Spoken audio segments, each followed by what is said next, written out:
rise into a weapon on your head. You can be the outcast, be the backlash, somebody's lack of love. Or you can start speaking up. Nothing's gonna hurt you the way the words do. It's settled beneath the skin, kept on the inside. No sunlight, sometimes the shadow wins. But I wonder what would happen if you say what you wanna say and let the words fall out. Honestly, I wanna see you be brave with what you wanna say and let the words fall out. Honestly, I wanna see you be brave. Just wanna see you. Just wanna see you. Just wanna see you. I wanna see you be brave. Just wanna see you. Just wanna see you. Just wanna see you. I wanna see you be brave. Everybody's been there. Everybody's been stared down by the enemy. Falling for the fear and also disappearing. Bow down to the mighty. Don't run. Stop holding your tongue. Maybe there's a way out of the cage where you live. Maybe one of these days you can let the light in. Show me how big your brave is. Say what you wanna say and let the words fall out. Honestly, I wanna see you be brave. What you wanna say and let the words fall out. Honestly, I wanna see you be brave. And since your history of silence won't do you any good, did you think it would? Let your words be anything but empty. Why don't you tell them the truth? Say what you wanna say and let the words fall out. Honestly, I wanna see you be brave with what you wanna say and let the words fall out. Honestly, I wanna see you be brave. Just wanna see you. Just wanna see you. I wanna see you be brave. Just wanna see you. Just wanna see you. Just wanna see you. I wanna see you be brave. Just wanna see you. Just wanna see you. Just wanna see you. I just wanna see you. Just wanna see you. I wanna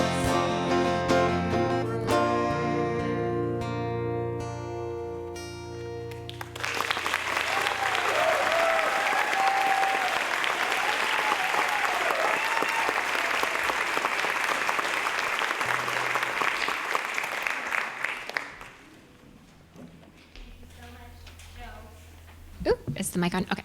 Thank you so much, Joe, Libby, and Greg. You'll hear more from them later. Good evening, and thank you so much for coming tonight to help us end the stigma and raise our voices in the fight against mental illness. Almost a year ago, Jen Marshall, the founder of This Is My Brave, and I connected through blogging. She was brave enough to share her story on the internet, and I read it, which then in turn led me to share my story on the internet, and others read it. What then transpired was a bond and a friendship that existed through Facebook updates and blog comments. Jen and I have never met face to face. Funny how the world works, isn't it? Even though we never met in real life, we were connected by a bond that affects 1 in 4 people. Our friendship grew, and so did her production of This Is My Brave. When she asked if I would be willing to host a show in Iowa City, I was so excited. I wanted to say yes, but reason and real life prevailed.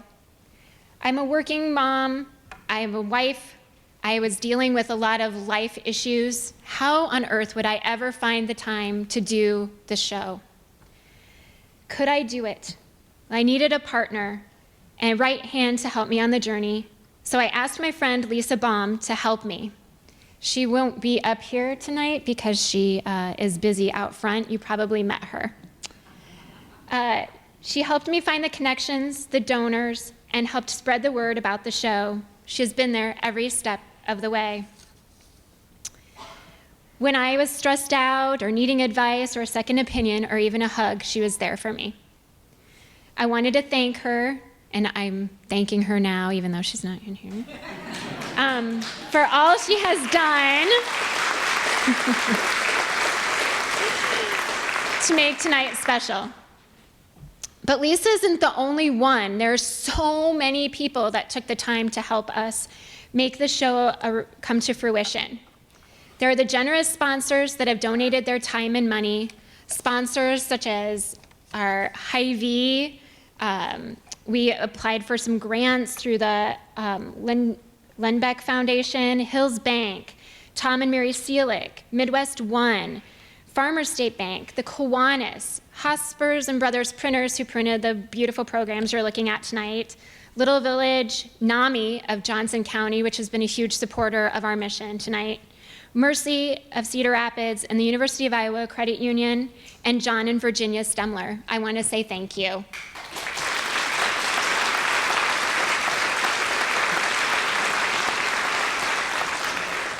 I'd also like to thank my family, who has listened to me talk endlessly about the show, has opened our doors to a bunch of strangers for rehearsals, and has just been overall supportive in my mission here tonight. And even the Coralville Public Library, who hosted our auditions and rehearsals, even when we were a little loud and told to keep it down a little bit. There are so many people who have encouraged us along the way. The text messages I've received from people saying, "You're doing amazing things in Iowa City," have helped spur this project along and have continued us to be brave up here. Thank you. I also want to thank my cast members, who, when asked in February to share their stories, they did so even with trepidation. They are brave enough to come forward tonight because they know the importance that storytelling can bring. Thank you, every single one of you. They have changed my life in so many ways. So tonight, we're going to take you on a journey. My cast members each have a story to tell. Not all of them are happy, but neither are they all sad. And feel free to cry and feel free to laugh, because we did through the many rehearsals that we had. They are very hopeful stories and very inspiring, and I hope you leave here being inspired. They say you never know what a person is going through until you travel a mile in their shoes. Tonight, you may not be able to travel a mile, but you'll at least be able to travel at least 2 hours in the shoes of the people who have been affected by mental illness. You will get a taste of what it's like from every aspect, but it will not paint a full picture unless you've been there. So I turn it over to my cast members, who will tell their stories in their own words, and I hope with each word that is spoken, the voices of mental illness will finally be heard. Thank you.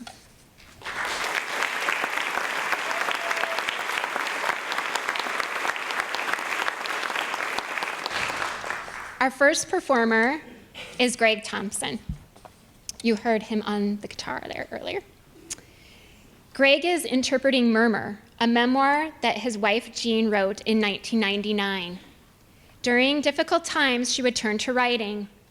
And when he first read this piece, he was amazed and frightened. He considered making it into a radio piece and also showed it to a friend who is active in theater. He was never able to find the right place to share it until now.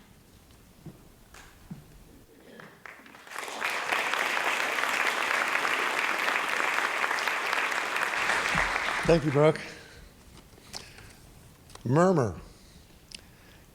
Murmuro is Greek, meaning roar of water.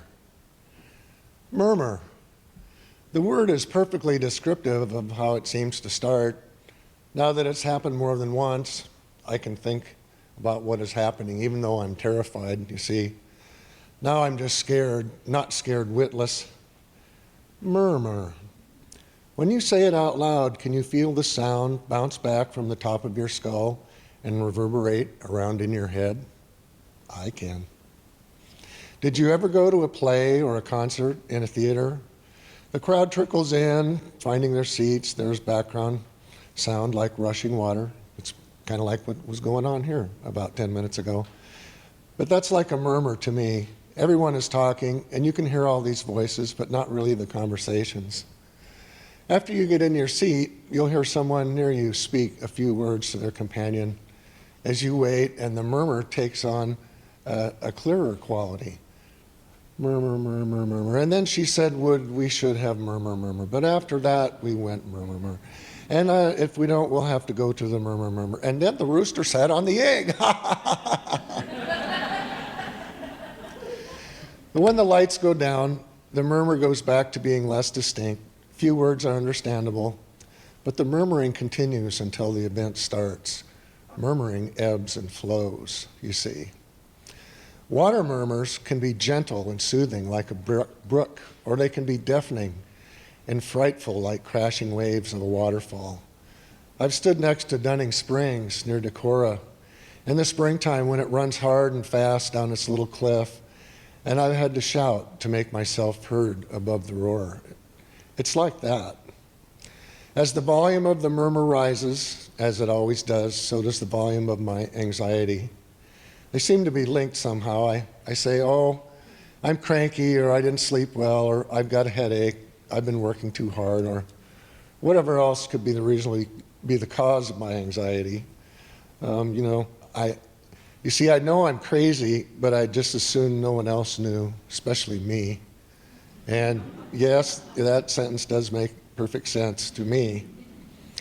Sometimes the murmur keeps me from hearing small sounds like the timer beeping or the telephone ringing. Sometimes I go into the backyard and scream as loud as I can, using all of my body, somehow trying to blow the sound out of my brain. And fortunately, that does not work at all. Then I start to imagine things. My dreams become dark, intense, and more frequent. They're full of houses with rickety floors, broken elevators, crooked stairways, missed appointments, ruined vacations, angry bosses, and undone jobs. I misinterpret what people say to me. I'm short-tempered and rude to my friends. I think that everyone is stupid, even those I love and trust. I find the noise of a car or a lawnmower like fingernails on a blackboard. Laughter grinds in my head as if a cheese grater were shredding the flesh of my brain. The sound of the wind blowing sends me straight to the Valium bottle. Everything is irritating. The daylight is too bright, and yet my eyes see shapes and moving monsters in the dark. My clothing feels like sandpaper on my skin, and I look at my body and I feel like I'm seeing a stranger, not myself. I lose blocks of time. I find myself at the sink doing the damn dishes. I have no memory of filling the sink, starting the job. I can't remember words, names elude me. I can't remember yesterday within any reliability. And then, boom! I'm blindsided by a huge roundhouse hit. A voice slices right through the din, clear as a bell. Now listen here, and it's my father. Don't be wasteful, and it's my mother. Now, right now, and it's no voice I recognize. The voice is right behind me, and the terror is intense when I turn around to find no one there. I get afraid to go out because I know people can tell I'm acting funny. If I act crazy here at home, my cats, Feet, Milo, and Ziggy don't care at all. They just want me to love them and pet them and feed them. God bless their simple needs. Every time this happens, I try to hide it after I realize what's going on. I don't know just why. I guess it's just so crazy, murmur, murmur, murmur, you know. It's hard to admit that it's happening again. Jean usually notices first and makes me call Doc. Last time Doc had me up my Zoloft and use more Valium. Well, let me tell you, there just wasn't enough Valium in the whole world to calm this pain or ease this confusion. I started taking so much Valium, I tried to write it down so I wouldn't overdose. What a laugh. It did keep me from crying all the time, so that was good, but other than that, Valium just steals my brain, and I can't think when I'm taking it. Now I'm taking Zyprexa for the voices, and they are becoming quieter and quieter.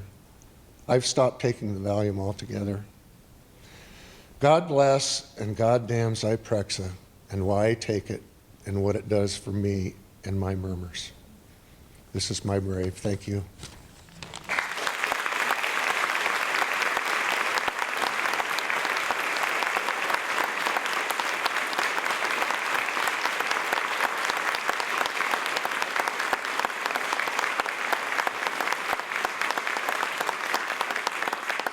Thank you, Greg.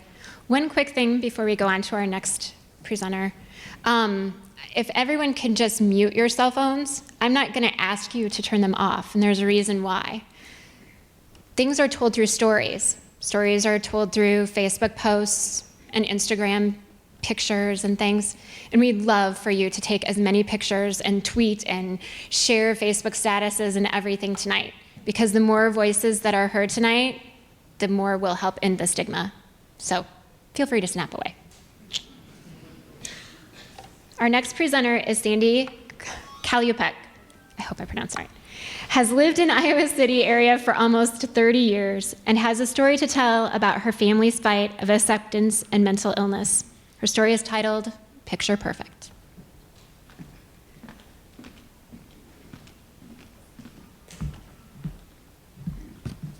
Hi.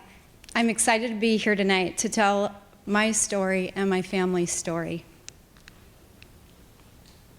I fell in love and married my college sweetheart, Tom, and we have been married 27 years.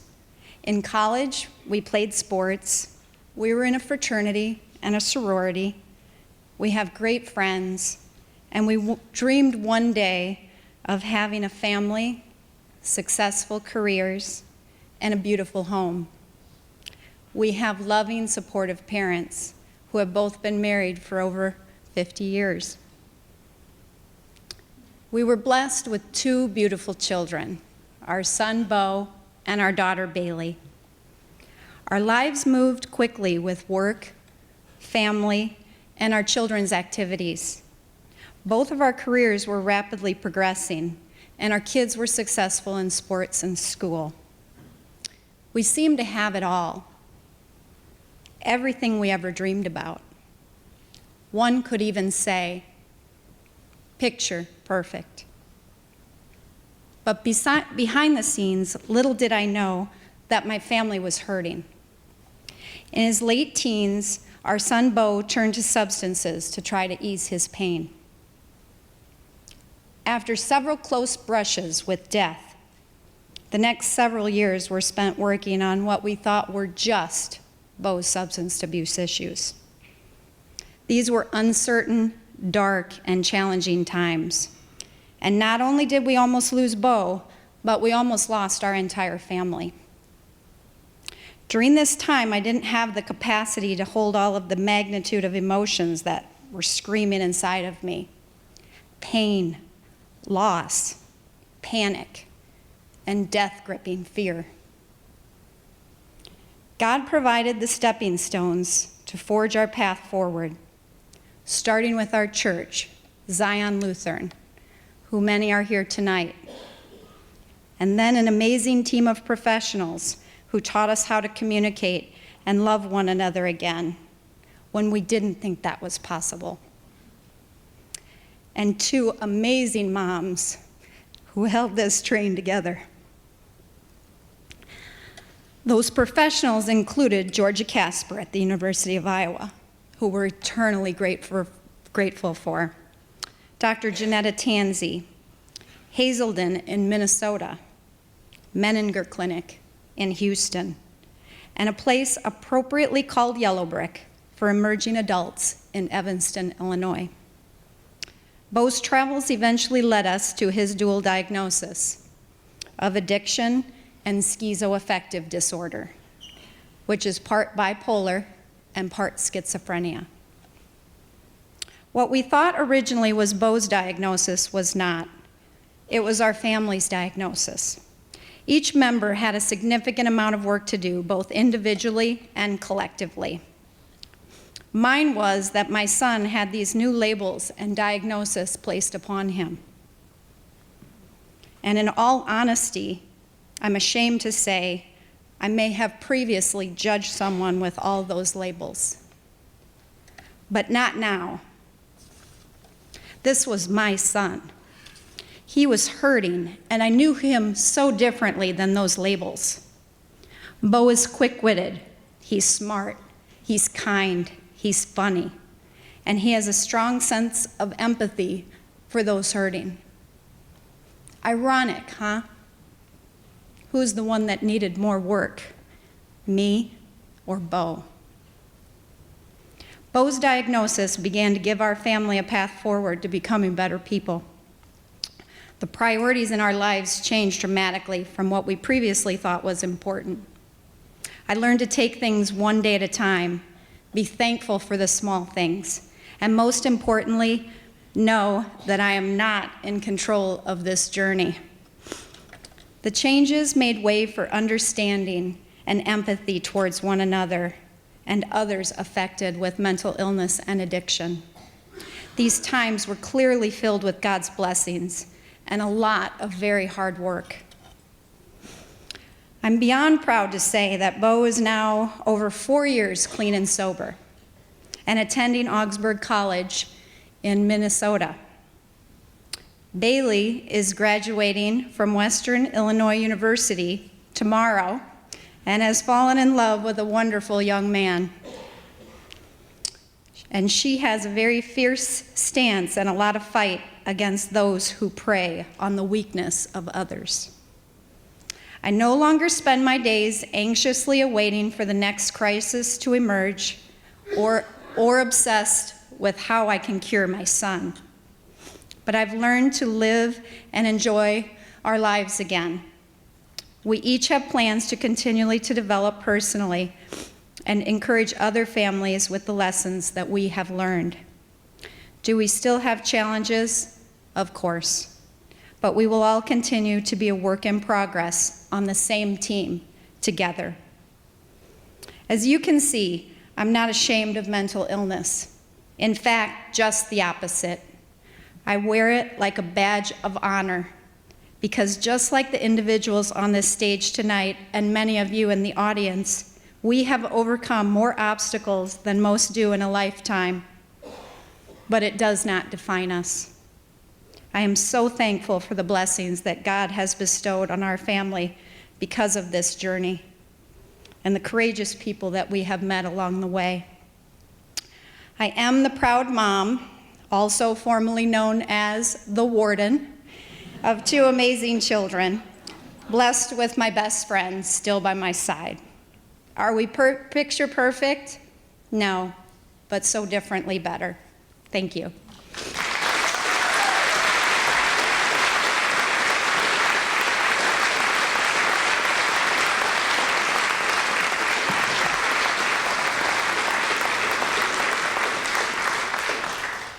Up next is Ryan Hansen. A senior at West High, Ryan has depression and anxiety, and he founded a group there called Behind the Mask, so others wouldn't have to be alone in their fight.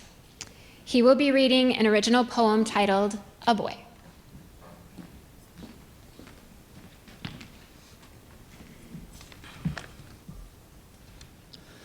A boy. He was a normal boy once, gentle, kind-hearted, loving, with a wild imagination. He had a bright future and many options ahead of him. He felt happiness, excitement, optimism, kindness, love. He was a normal boy once. He was a special boy once. Praised for his intellect, his prominent, cheerful presence, he was well liked by most, even with his slight eccentricities. Much was expected of him, but he didn't let it go to his head. He felt pride, nervous, joy, able, loved. He was a special boy once. He was a strong boy once. Not physically, but emotionally. He faced difficult choices and was forced through situations no one should deal with. He bore the weight of those in his friends as unwavering. He felt useful, confused, heavy, needed, loved. He was a strong boy once. He was a falling boy once. Things began to come apart. He started therapy as a precaution, but concern wasn't present. He held himself together because he knew things were expected of him. He felt worried, strange, pressure, supported, loved. He was a falling boy once. He was a distant boy once. People were noticing. His spark was fading, and he separated himself from everything. Friends, school, family, nothing was too close for him to keep near. He felt remorse, fear, unrelatable, worthless, loved. He was a distant boy once. He was an empty boy once. He felt nothing. Nothing, nothing, nothing. Nothing. He was an empty boy once. He was a defeated boy once. Unable to see any other options, his mind was a one-way street. He wanted to feel, to hope, to live, anything. He dug his fingers into his arms. He felt pain mostly, and shame, horror, anger, but something. He was a defeated boy once. He was a broken boy once. Racked by guilt for taking pleasure in pain, he sought help from a friend who led him to a counselor. He went home and told his parents, who scheduled an appointment with a psychiatrist. He felt anxious, shaken, inconsolable, atrocious failure. He was a broken boy once. He was a recovering boy once. The psychiatrist prescribed him medication to help his mind. He waited for the effects, and waited. Eventually they came. He got to a high point, but it didn't last. Having gone up, he only had further to fall and ended up in the hospital. He felt destroyed, crazy, unwanted wrath, dead. He was a recovering boy once. He was a stubborn boy once. Deciding against more meds, he relinquished his reliance upon them. He opened up about his stories to help others, relieving the burden of helping himself. He built up walls to block up any bad emotion. No one would get in his way of him getting better on his own, including himself. He felt unconquerable, powerful, defiant, triumphant, free. He was a stubborn boy once. He was a boy once. Normal, special, strong, falling, distant, empty, defeated, broken, recovering, stubborn. A boy who had so much going for him, so much pain, so much life. He is no longer a boy.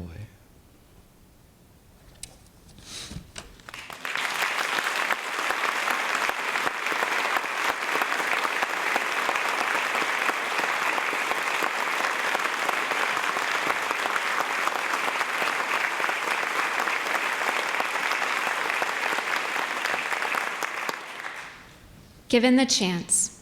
This piece was written a few months after Anna attempted suicide. It's the best she can do to put into words the whole experience, difficult as it is for those who have never felt the exponential weight that depression brings to really understand what it's like. This is just a portion of her story. After an ongoing battle with anxiety and depression, Anna thought that she wanted to end it. Of course, it was only after taking that irreversible step that she realized dying was not what she wanted. Rather, Anna wanted change. The turning point in her story, she wanted to live, and thankfully she had been given another chance.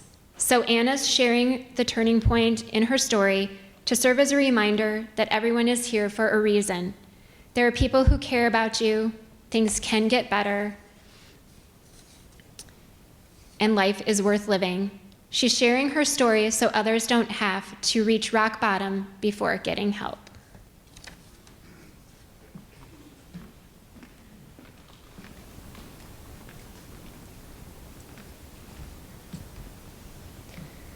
Been there, tried that. So I know how it is to want death. When your life is everything short of what you want it, need it to be. Because the standards you set for yourself are so impossibly high, but you were always told to shoot for the stars. No one said anything about how you'll need to bring your own oxygen. No one ever mentioned that outer space is only a place traveled to in teams, that life is only traveled through in dreams. So now it's dark, You're alone, you're running out of air, and the stars are out of reach, and every cell within your being is screaming to have some sort of escape, and if desperation was a drug, consider me stoned.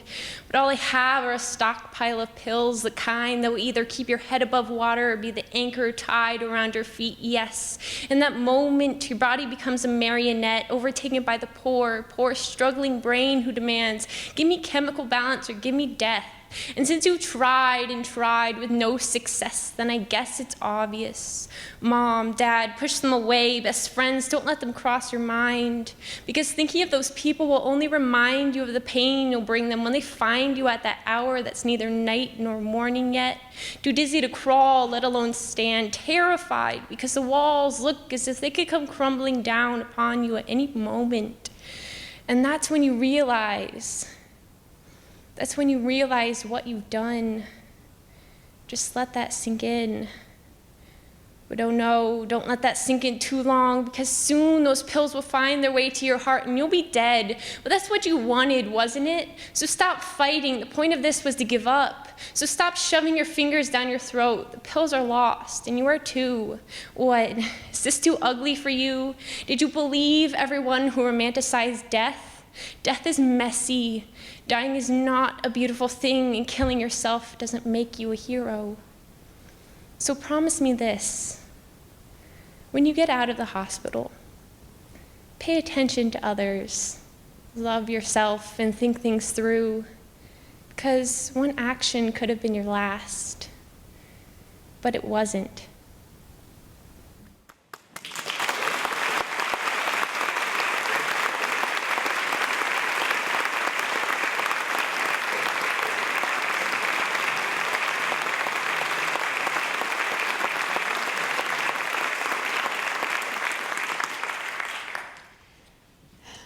Our next speaker, Erica Miranda Bartlett. That's a mouthful. She loves to travel, listen to music, write, and Hulk smash the patriarchy.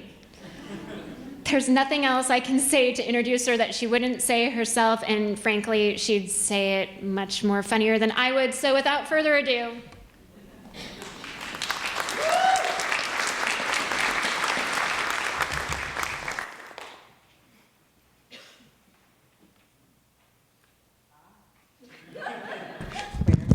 Oh, wait, we on? Okay.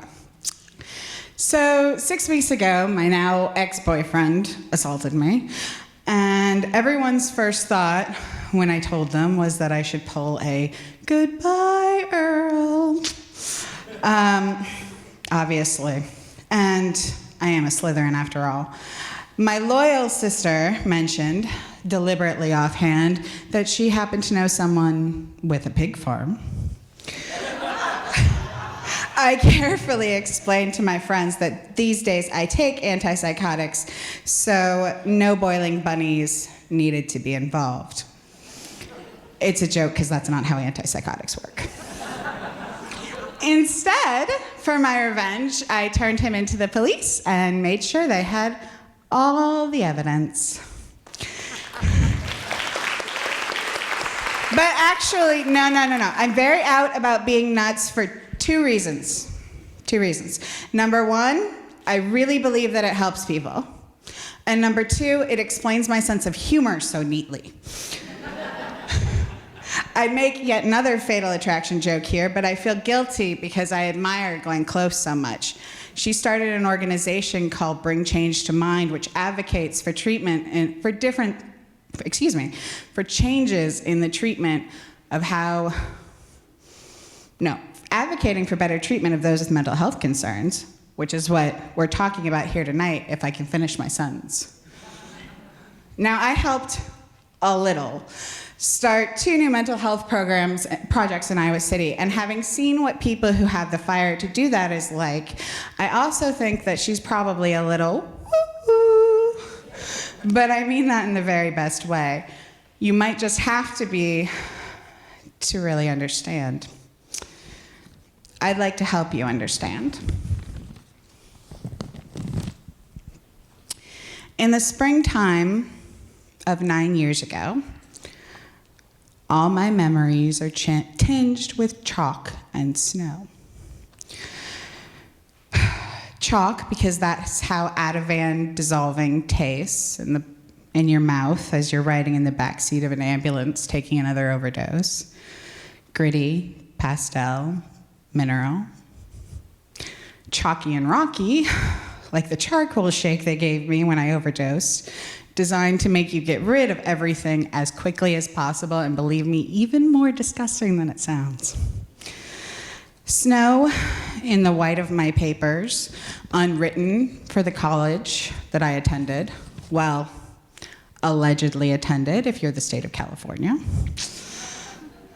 White in the Excel spreadsheets at the job where I excelled only at free cell.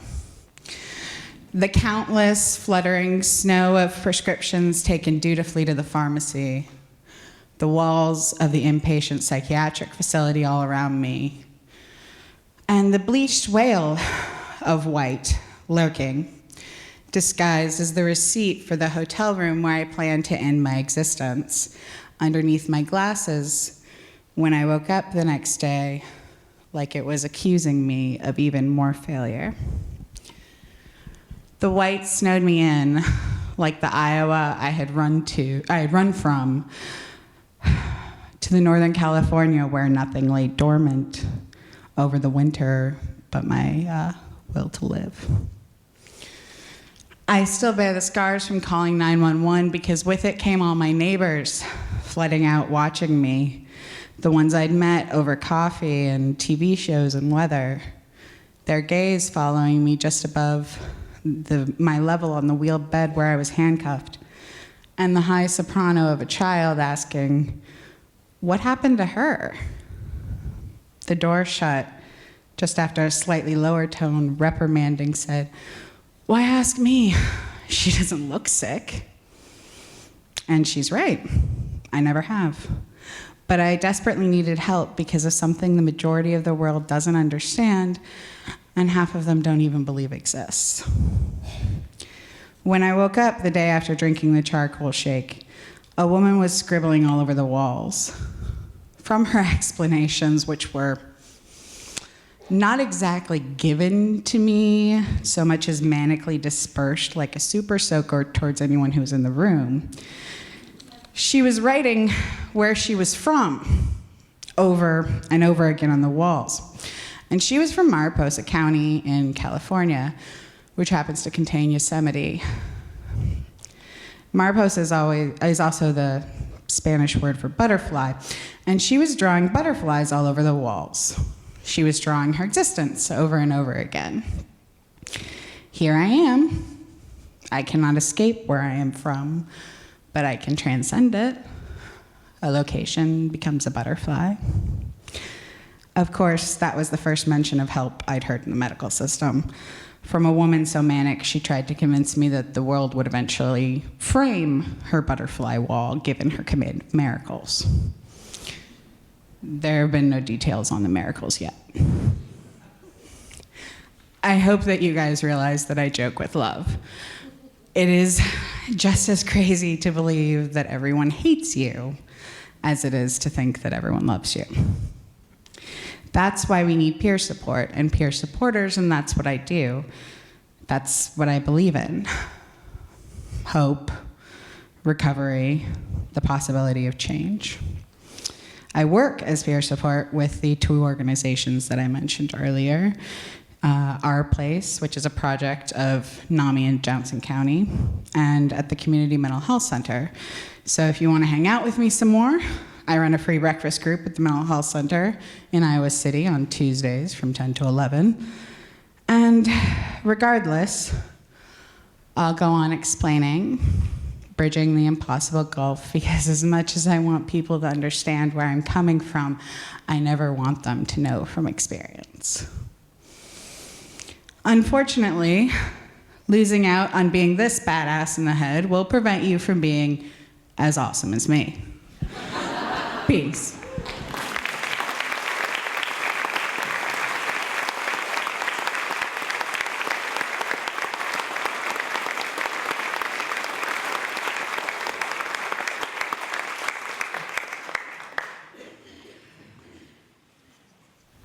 Hannah Twitchell is a senior at Iowa City West High School.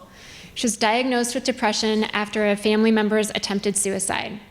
She's channeled her experience with mental health into leading an awareness group at West High with Ryan called Behind the Mask, and she'll be reading an essay titled Peanut Butter Patterns.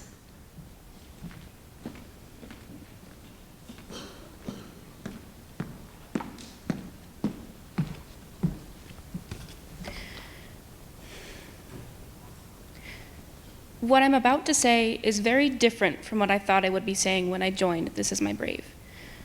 I thought I would read bits and pieces of a story I wrote in 2012. That story, entitled 18 Hours, is one that I consider to be the best thing I've ever written, even now, 3 years later. I wrote it because I didn't want to forget anything that I was thinking or feeling in the 18 hours between my mother's attempted suicide and my first visit to her in the hospital afterward.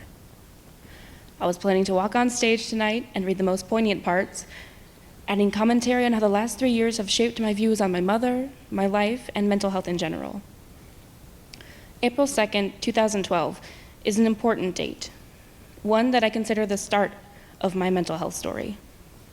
My story is something that I share often with my peers and teachers in the hopes that by sharing an important part of me, I can help someone else realize that the outside doesn't always match the inside. And more importantly, that that's okay. Mental illness doesn't make you inferior. Taking medication it isn't some sign of weakness. All that hopeful and reassuring stuff. That's what I plan to say today. But sometimes it only takes a moment for all of the wisdom and perspective that you think you have to disappear. March 12th, 2015 held that moment for me. The day I sat in my family's car, crying those wretched, screaming kind of sobs, and considering the existence of a world in which my mother didn't exist. The day I stayed on the phone with my mom until the police came to pick her up. The day I sat next to her in her hospital bed as she went through overdose, shaking and crying and convinced that she was still going to die after her attempt on her life. I don't know how much of our hospital visit my mom remembers, but I know it's something that I will never forget. People very seldom know as much about their parents as I do. I've seen more sides of my mother than many people see of themselves by age 18. I often forget that I am 18, but I don't know what age fits me better if it isn't 18. It's almost like I've thought too much about it. You know, that moment when you look in the mirror and recognize your face, but just barely? It's called dissociation, and I learned about it in my AP psychology class during our abnormal psychology unit. Major depressive episode, obsessive compulsive disorder, schizophrenia. It was actually kind of comforting going down the symptoms list of each page in our little mini DSM-5 and thinking, well, at least I'm not hearing voices and counting my jelly beans before I eat them. I was mostly quiet during that unit, but it's not that I would cry or shut down whenever someone discussed suicidal tendencies as a symptom of a major depressive episode. I just didn't want to think about it. As I told Brook when I was explaining why I wouldn't be at our first rehearsal, 2 weeks just isn't enough. I spent those 2 weeks running away. 2 weeks turned into 3, and then 4, but I still didn't want to think about it. I wasn't so much running as plugging my ears and singing to myself whenever I felt like it, something annoying like Justin Bieber. I just didn't have the energy for anything else. It took me a while to notice that I was thinking about it, just not in a way that I was used to, because I was angry. I was angry at my mother for not just trying to kill herself, but for all of the decisions she made that led her to a place where she felt that death was the best option. I was angry at her for pretending everything was normal just a week after. I was even angry at her for trying to reconnect with my sister and me shortly there. I was angry at everything. And once the floodgates opened, there really wasn't any button to close them. So I would say, yes, Mom, I'm on my period, whenever she called me out on my bitchiness. Or I would say, no, Mom, I'm fine, whenever she tried to ask me about my day. I couldn't bring myself to look at her when she sat in my spare chair and tried to initiate some kind of talk. I just couldn't do it. And I couldn't think about why I couldn't either, because that was worse. I was angry, and I wouldn't let myself figure out how to fix it. I don't blame my mother for her suicidal ideation in dark times. I know it's a part of a disease that she's battled for years. But if you're afraid of the dark, you don't walk into a cave. There are precautions that need to be taken because you know what happens once you're in that dark. If you can't swim, you don't take a dive in the English Channel. If you're allergic to peanuts, you don't go and eat a Reese's peanut butter cup. And you can't talk about accepting the consequences and then walk to a field in Tiffin and down a bottle of aspirin while I'm at a doctor's appointment, Mom. I'm angry and I'm letting myself feel this anger. I'm no longer going to push it on my classmates and siblings because I'm making myself think about it. I'm not going to go any longer without finding the focus of my anger because I am important too. I'm not the center of my mom's suicide, not a reason for it, far from that. But just because it's not my struggle doesn't mean it's not my struggle. What I have to say is important because I am affected by what you do, Mom. When I become the kid at school whose mom is dead, when I don't have a mom anymore, when I'm a parent short at my senior graduation, that's when I am affected. And that's why I'm angry, because through a long and convoluted series of events, all of those possibilities were too close to reality, because you made choices that led you down a darker path. And Mom, you know you. Just like I know that I get worse without regular sleep, you know exactly what puts you in a dangerous headspace. And it's a pattern. When you look at April 2012 and March 2015, they are near carbon copies of each other, right down to a stressful move on the horizon, now a North Liberty resident instead of Coralville, and me being preoccupied with a theater production, Cinderella 2K15. If you've eaten a Reese's peanut butter cup before and nearly died, you usually know not to do it again. You usually stop yourself at the candy aisle, or at the cash register, or right before the first bite. And you didn't, Mom.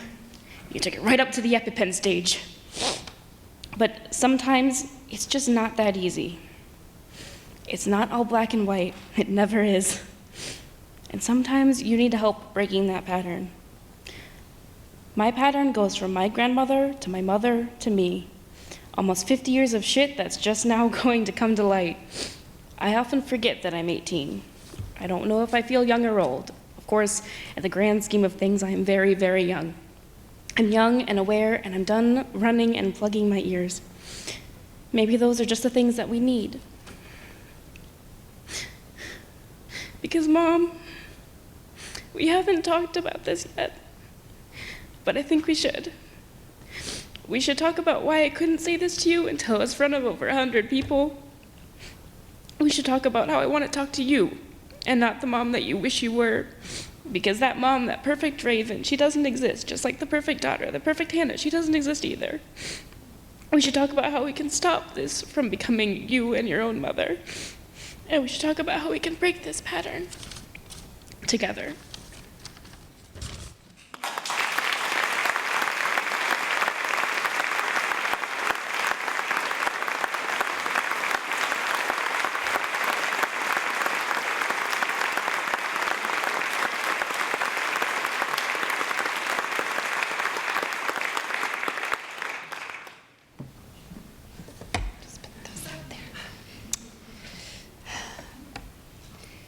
Our next performer is Wes Forester with an original song called The Rain Came Down.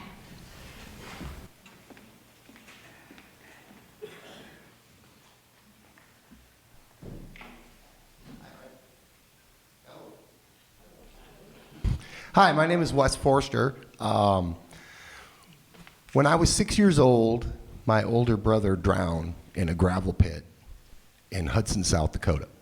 And on that same day, my mother died emotionally. And for the longest time, I blamed her for her illness. I blamed her because she wasn't the same mother to me that she had been to my older brothers and sisters. I blamed her because she would try to commit suicide every 8-10 months for the entire 1980s. I blamed her, and I blamed her, and I blamed her. This song was written in 1995, and it is a time capsule of my my blame of her and how I blamed her and how I didn't understand how she could do this to me and my little brother. And what I know now is that it wasn't her, it was her illness, and that you know, it wasn't her illness. And as a side note, part of my mother's illness, one of the ways it manifested itself was there was a time when she was convinced that she controlled the weather. That if she was having a bad day, then we were going to have a rainy day, and that everybody needed to plan on it. And so, so that was kind of fun. Kind of a fun time of our life. I'll tell you what, very interesting. Mental illness. Laugh a minute. This is called Rain Came Down.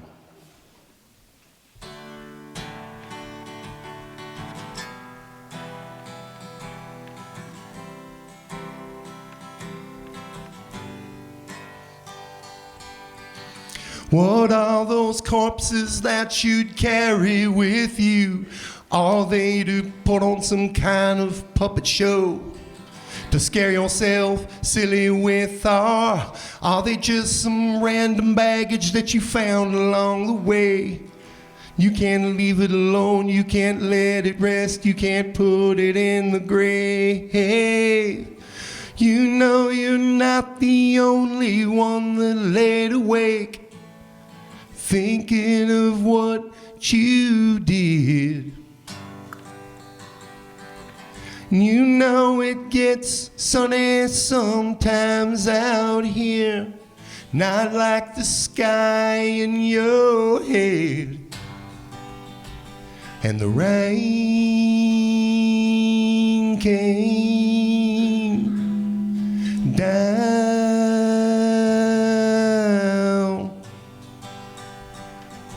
And I heard a voice inside your head. Was it just another ghost or reality instead? And I wonder if those dead men are as real to you as I am standing here. Yes, I am standing here. And you know you're not the only one that laid awake, scared, thinking of what you did. You know it gets sunny sometimes out here, not like the sky in your head. And the rain came down.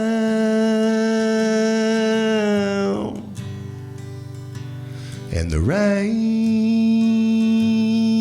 came down.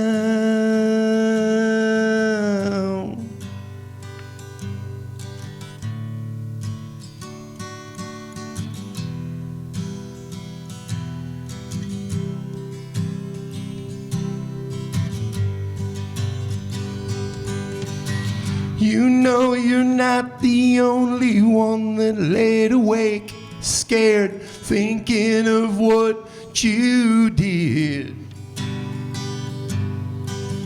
You know it gets sunny sometimes out here, not like the sky in your head. And the rain came down.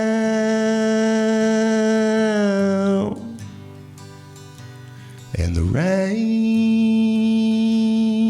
came down.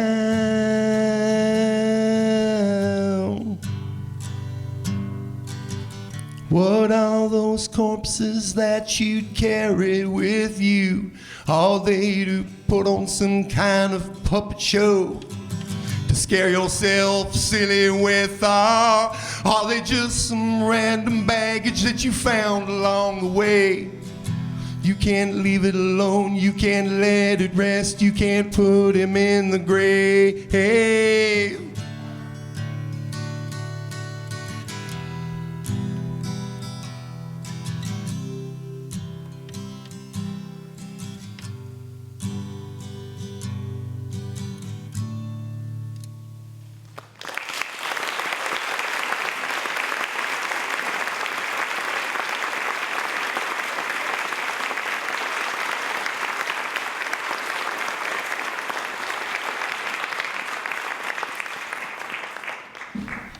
Our next speaker is Heather Akers. What not to say.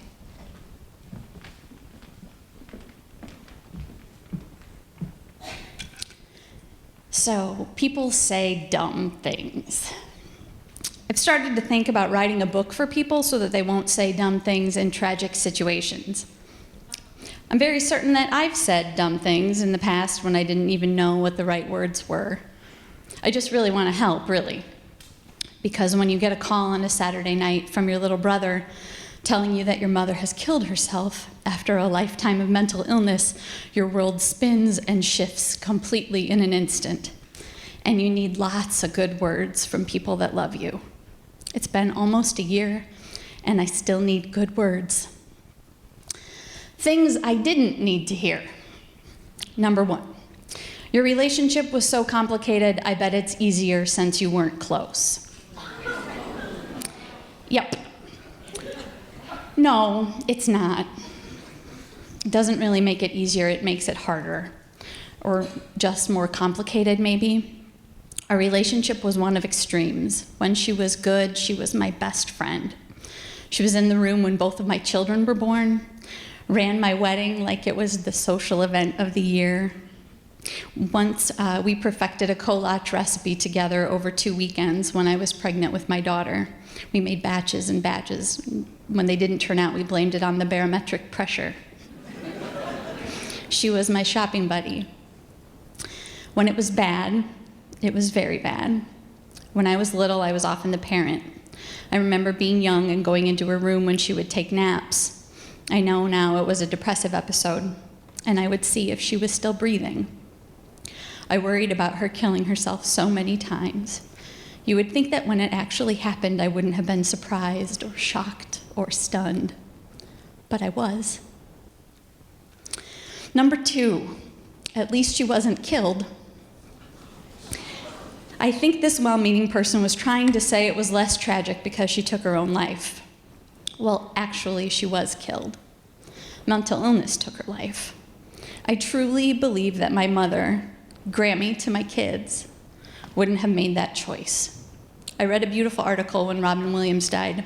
It was about 5 to 6 weeks after Mom died, that said that people don't choose suicide. I have latched on to that.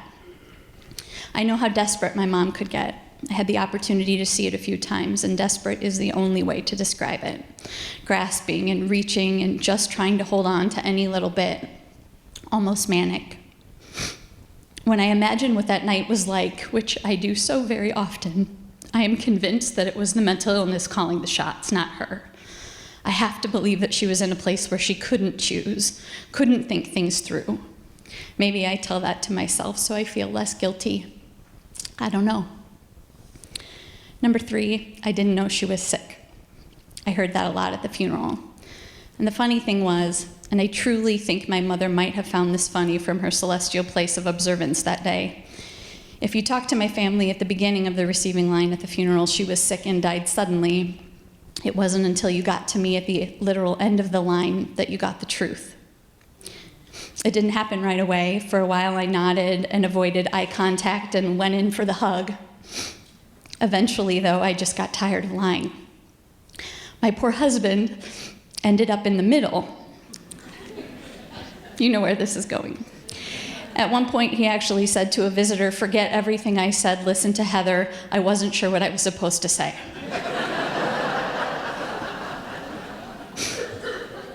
Seriously, though, I was so worried that I would make someone uncomfortable or make my family mad at me that I whispered and told people not to tell or even lied to their faces. I didn't know what to say. My kids still don't know the truth. I can't tell them. I don't want them to feel the reality of being left behind by this disease, because it sucks. Which brings me to the right things to say. So many people handled me in the awkward situation with grace and finesse and love. There was so much unexpected love and camaraderie, like rainbows in the middle of a shitstorm. Unexpected people that walked into my life and just got it. Somehow, the universe gave me a best friend that had lost her father to suicide when she was in high school. How does that even really happen? We got close 2 years ago in a musical. Little did I know that she would end up being my tour guide through hell. She was there when I ugly cried, when I couldn't make words, and when I just wanted to stay in bed for days. She would nod and say, "You're totally normal," or "Do you want to go for a drive and get some ice cream?" Or "I'll be there in a minute, I'm right nearby." She was right nearby an awful lot. So much so that I wonder if she either had some spidey sense for my emotional undoing, or if she just endlessly circled the block around my house, just in case. There was my other close girlfriend who sent me a bouquet of pink carnations. I hate carnations. In the shape of a pig. With a note that said, "I know everyone else will send you beautiful flowers. I wanted to send you something to make you laugh." And I did every time I walked by them. She also texted me 2 hours before the service and reminded me that I was brave and I could make it through the day, and that I should put on waterproof mascara. I'm wearing waterproof mascara today as well.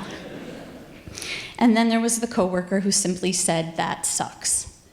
I loved the frank honesty so much that I have said that a few times to people in my life that needed it recently, because you know what? It does suck. And then there was my husband. He didn't say much. He was just right there all the time for the last almost year. He has never shown a moment of impatience with my grief. He holds me and loves me and is present. And when all of my mother's belongings arrived at my house in a cardboard box via UPS, and I couldn't physically make my arms take everything out, he brought me a beer and then sat next to me and helped me pull out every single item and listen to every single story. I was desperately looking for a note or a sign that she loved me in those boxes, some message or thing that said it wasn't my fault and would wash away the oppressive guilt.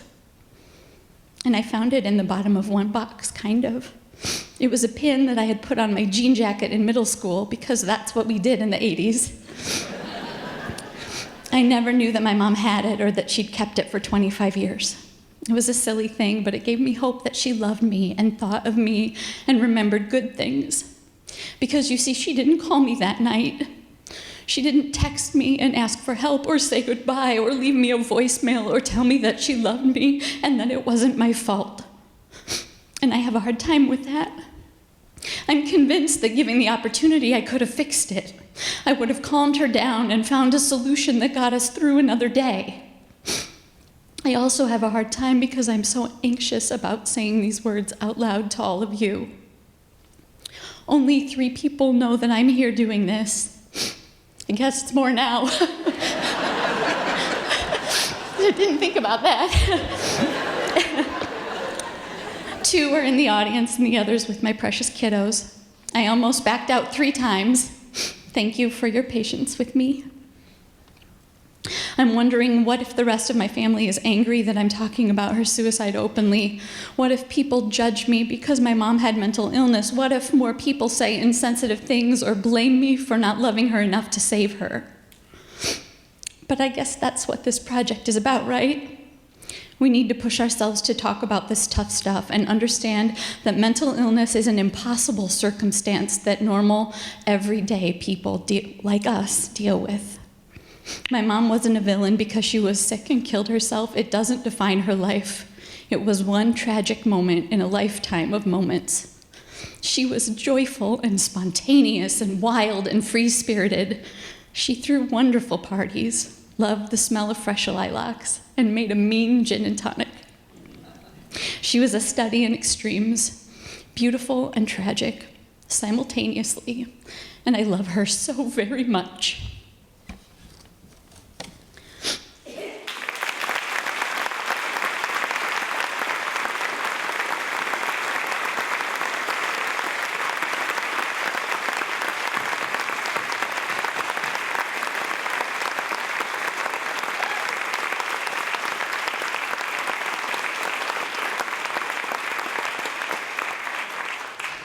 I did not wear waterproof mascara. We're gonna take a quick break. We're gonna get some Kleenexes. We're gonna get maybe a gin and tonic. But before I let you go for 15 minutes, I just want to make a quick announcement. If you had a chance to peruse the lobby before you came in, all the artwork out there is done by Joan Becker's son, Mark Becker. You'll hear more about their story later, but take a look at it. It's absolutely gorgeous. Joe Sorensen, who you might have heard on Iowa Public Radio and who also helped play our song at the beginning, he has burned a bunch of free CDs out there, so feel free to take one. He's phenomenal. You're gonna be able to say, I knew him when, I'm telling you. And then Diane Painter, also one of our speakers, also has some art out there as well. So take some time, go to the bathroom, do what you need to do, and come back. I'll see you in 15 minutes. Welcome back.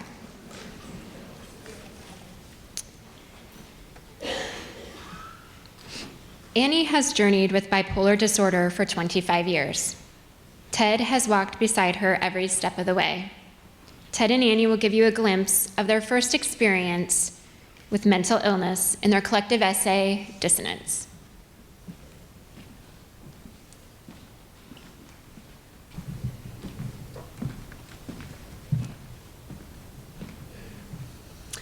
I am a new mom.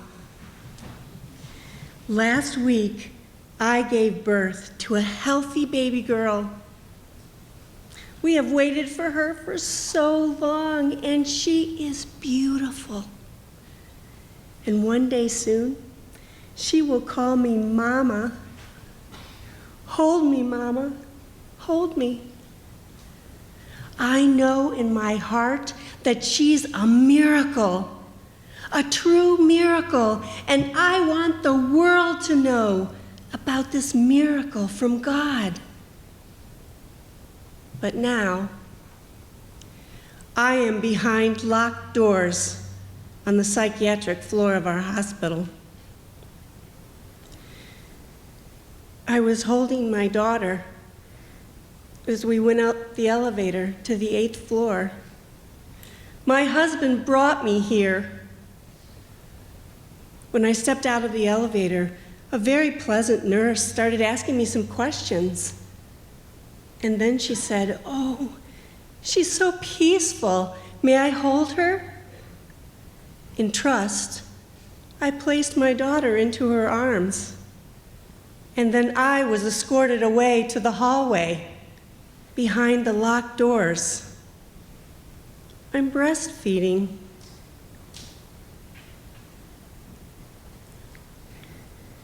They tell me I'm not myself, but I don't see anything in here that's not me. Why am I here? Oh God, why am I here?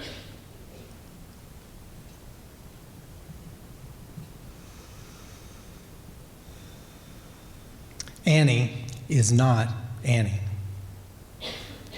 When she came home with the baby, she was so weird, laughing one minute and crying the next. She's usually so in control. Her thoughts are just racing, they're coming so fast. And she's so focused on God. She hasn't slept in a couple nights, and I don't think she's eating either. We've been waiting for a baby for so long. Could this behavior be normal? Her friends said no. They let me know that she really needed to be admitted to the hospital. What does it mean to have her locked up on the psych floor? Is it wrong to feel relieved? And how do I care for our new baby girl without my best friend? I've met the psychiatrist. I told her that I'm not ill, that I'm having a spiritual experience. And she told me that a whole body of medical evidence suggests otherwise. I told her I want out of the hospital to be with my baby. And she said, "Ann, you work with me or I'll send you to the state hospital." So now she is my doctor.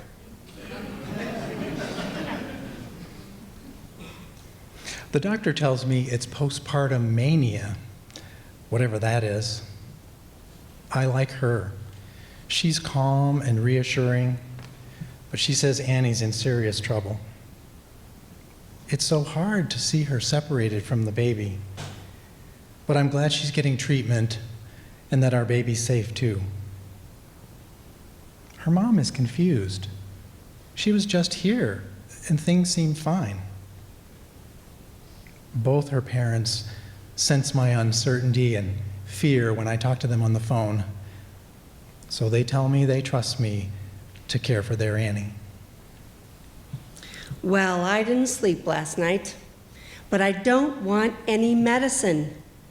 God will help me to sleep. When I started singing Amazing Grace, how sweet the sound, the staff told me I was bothering the other patients, so they locked me in my room. Well, I turned the light on and off, yelling to get out, and they shut down the electricity to my room. And then this morning, there were 6 people in my room, 4 psychiatric nurses and 2 male security guards, there in my room to make sure that I got a shot. Well, but not before they all said their names. I gave them my butt cheek without a struggle. But 6 people? Jeez. I'm going to see her this afternoon. She doesn't understand that she's not herself, and she says I'm the one who needs help. I've talked to family and friends, but nobody else knows what to do, and they have so many questions I can't answer. She seems so understanding one minute, and the next, she's talking about how I'm keeping her there against her will. What else can I do? There's so much going on around here. Yesterday, there was a guy in the men's unit swinging a chair over his head and yelling out. I watched through the double glass windows as security got him under control. I'm just a new mom, and I need my baby. My husband is coming again this afternoon. I'm gonna get a lawyer. I'll sue for custody. And you know, he can't keep me in here, and the hospital can't treat me against my will. She's so angry with me, with the hospital. How can I assure her she's where she needs to be? Annie's mom is back, and we've just been to see her. Her mom's in tears as she asks, how can Annie get any rest or sleep when that place is so stimulating? I really don't know how to answer, and I'm conflicted myself. Will Annie ever be back to normal? Will she ever trust me again? I pray that things will get better. Dear God, I hope things get better.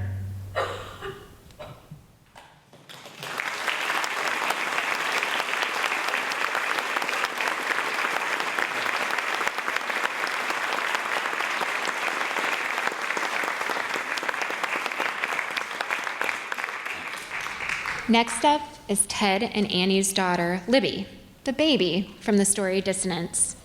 She'll be singing her song, Looks Like Love.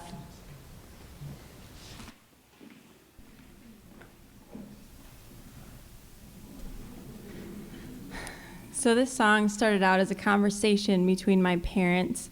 My mom got tired of taking her pills, and my dad said to her, "It looks like love to me. It's God's way through this medicine of taking care of us, our family, by keeping you sane." And so now she has looks like love on all of her medicine bottles to remember that it's love that she's taking every day.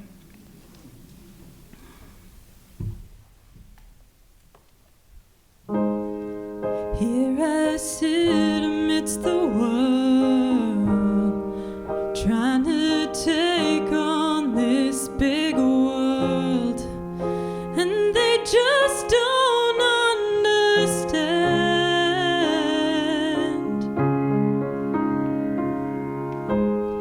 say it'll take some dedication. You'll need strength and medication. When all I wanted was a hand. He says you're sick, dear, but I promise I'll still be here through it all. Looks like love to me. Looks like love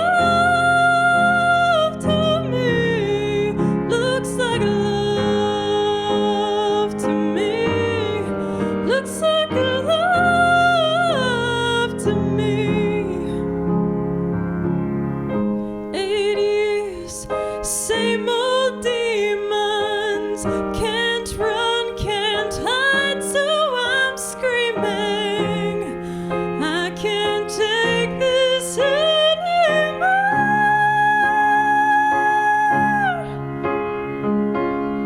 Same pills, feels like forever. Every day, whatever weather, and I can't see any door. He says, I know, dear, but I promise I'll still be here through it all. Looks like love to me. Looks like love to me. Looks like love to me. Looks like love to me. Every day you're still alive. A new chance to dance, to try. Every moment and every time you smile, another blessing. Looks like love to me. Looks like love to me. Looks like love to me. Looks like love to me. Can't always see it, don't always feel it, but I know you're loving me.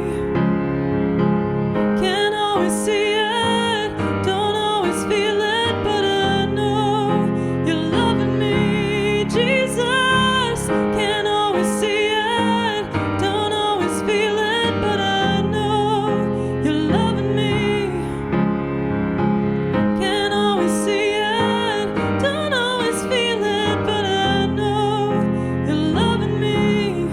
Looks like love to me. Looks like love to me. Looks like love to me. Looks like love to me.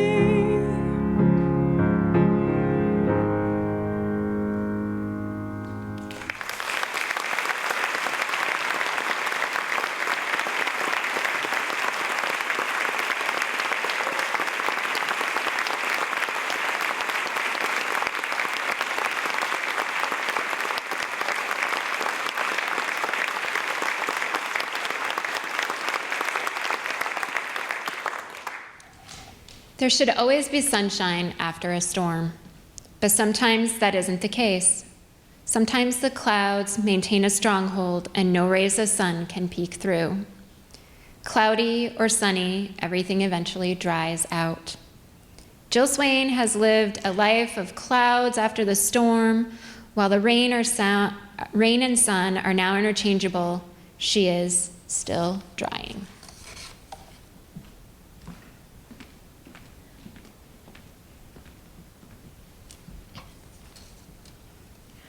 My name is Jill Renee Swain, aka Mouseanomia Tadpole, aka Mouse, and this is my brave. A recurring image throughout life lately has been that of a coat hanger, a plain white wire coat hanger. Perhaps it's because of how it looks, thin and frail, but strong, and even when it gets bent out of shape, it can always be put right if slightly dinged and dented. That sums up my whole fight with mental illness. One of my favorite poems is Jane Kenyon's Having It Out with Melancholy. She put the proverbial finger on it when she described how, as a child, everything, even the baubles on her crib, made her sad. That's the way it was with me, too. Everything and anything made me sad in some inexplicable way. I was a highly sensitive child. I was incredibly emotional, throwing temper tantrums, shrieking happily, having crying jags, or giving silent treatments for no reason at all. Sometimes I would be incredibly hyper and on the go. Sometimes I would be incredibly subdued, immobile, not wanting to do anything at all. And sometimes that all changed in the blink of an eye. I was also a little accident prone. Okay, a lot accident prone. I fell down the stairs at least once a week.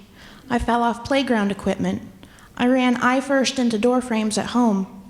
I would constantly trip and fall, skinning my knees and elbows to the point where I'm surprised I don't have permanent scarring. I even fell out of the top bunk bed twice. In later years, during a temper tantrum, I threw myself backward and cracked my head open on a tabletop. Later still, I accidentally put my hand through a window. For the record, my parents never hit me. I did it all myself. I've always known there was something off about me. Deep down, I knew I was acting irrational and over-emotional, but I couldn't stop myself. Deep down, I've always felt as though I wasn't truly worth it. Deep down, I knew I'd never really fit in. Deep down, I knew it wasn't normal to hurt oneself so much or to wish to be dead so strongly. My suicidal ideation at 5 years old was to throw myself down the stairs. Given my past history, I knew no one would be the wiser. I was depressed long before I knew what depression was, and I was aware there was something wrong with me for a very long time. I came from a nominally normal, dysfunctional family unit, 2 parents and 3 siblings, who relocated frequently when I was younger, which made me angry because I hated change. Plus, my family didn't believe me at first when I said I might be going crazy. They thought I was just looking for attention. Then in 5th grade, practically overnight, I began to be bullied by my classmates. Before that, I had not been well-liked, but I had been liked enough. And I hadn't done anything different. I was just being myself.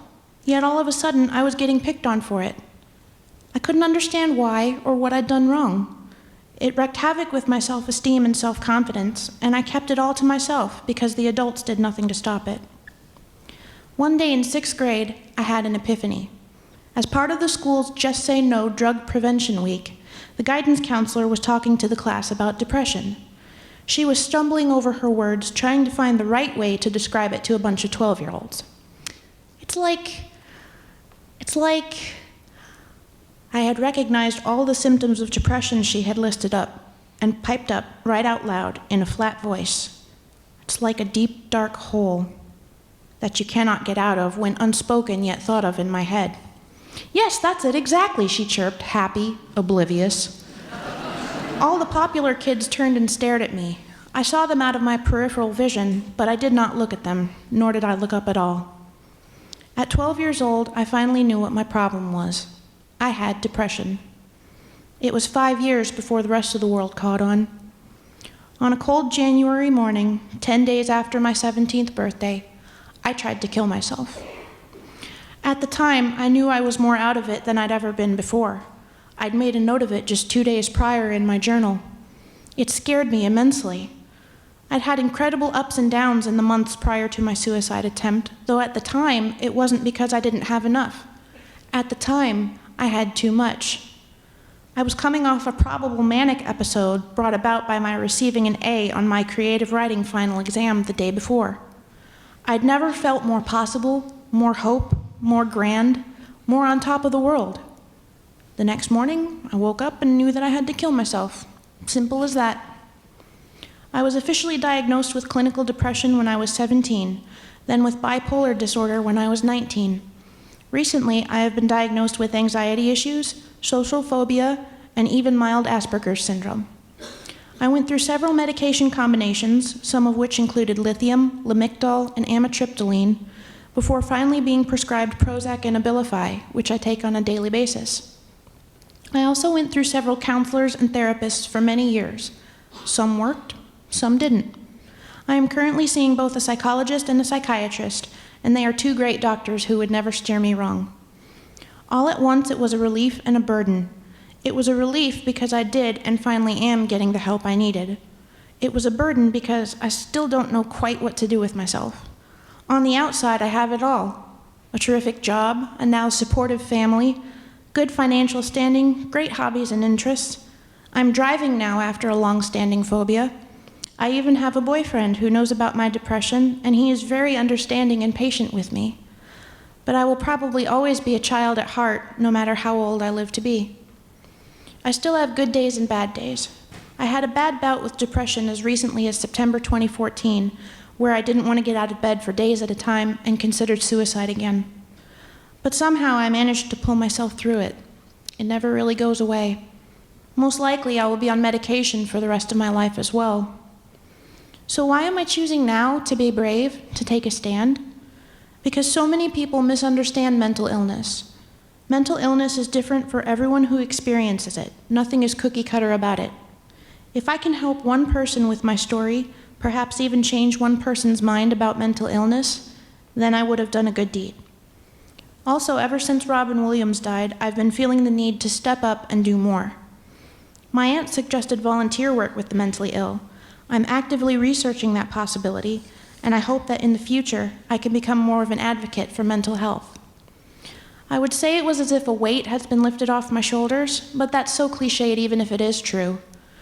No, the way I see it is, it's more like I had been heavily soaking wet from all the depressions and anxieties and fears, and then I was wrung out completely and left on a plain white wire coat hanger to dry. I'm still drying.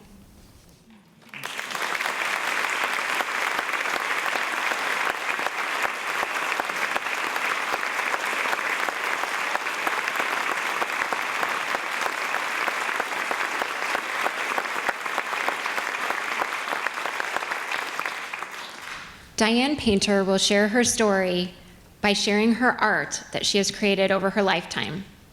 It includes many forms, especially collages that use paint, ink, pencil, photographs, and a variety of other creative elements. She'll be joined by her friend, Vicki Flattery, who has been supporting her in a special way over the past few years of her journey.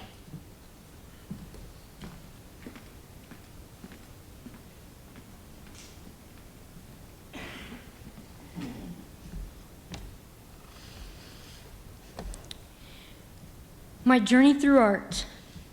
Thank you for being a part of my journey. This is my brave. Dedicated to Vicki, Patty, Susan, Peggy, and Samantha. I'm Diane Painter.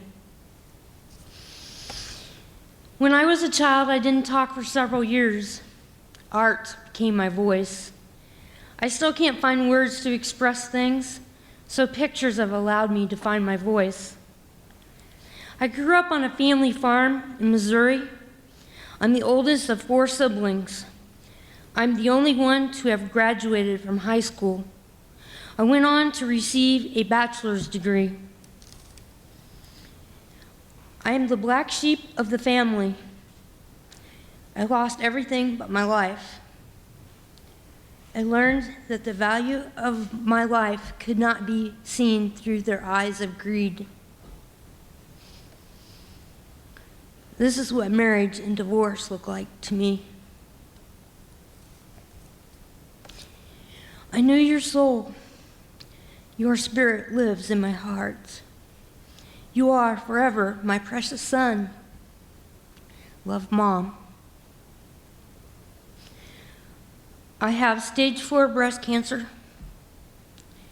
I don't consider myself as dying from cancer. I'm living with it. This was Lucy, my chemo cat and best friend. I get regular infusions at the hospital. I have a needle phobia, and I hate getting sick after each treatment. I have to do this for the rest of my life. Everyone has a story. The eyes hold many joys, fears, and memories. The spirit of a person is in the soul, which is a glimpse of the eye. Layers of duct tape cover my secrets, keep me in bondage, yet it protects me from people seeing the freak I feel I am. I want to fly away. I need courage to keep moving forward. Sometimes I find self-acceptance. I am free. Freedom is everything. We are one. I take comfort in knowing that we are one. I am my soul sister. Wisdom lies within my soul. I can find my way, and so can you. I've learned that some things have to be believed to be seen. Like this butterfly at my doorstep, reminding me of the power of transformation. Life offers the sweetest gifts sometimes. Gifts like dreaming about my little Florida right here in Iowa City. Gifts like the opportunity I have to give to others and pay it forward with my art. Yes, life offers the sweetest gifts. Gifts like the love of friendship. Gifts like my poet friend Vicky, whose writing makes me feel hugged.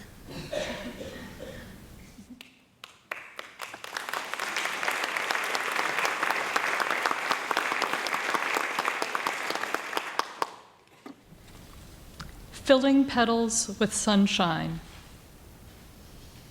Everyone you touch, in whatever way, is blessed. You grace others' lives in ways we may not see. Like God's little secret, the meaning in our lives is sometimes hidden below the surface, or maybe high above and out of reach for now. Each time you ask for help, each time you let someone give, each time you open yourself to another, you exercise your power to create meaning. Each time you lean into your vulnerability, your purpose unfolds like a rosebud hungry to fill its petals with sunshine.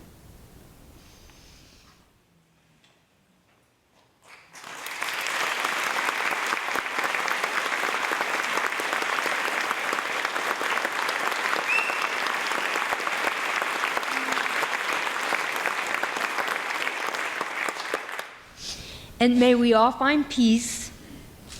Thank you.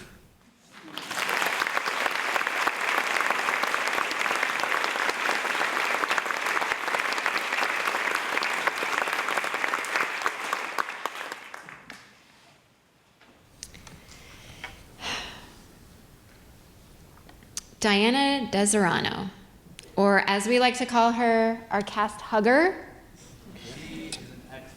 She is an excellent hugger. She will be out after the show giving out free hugs if you are interested. She is going to read a poem for you.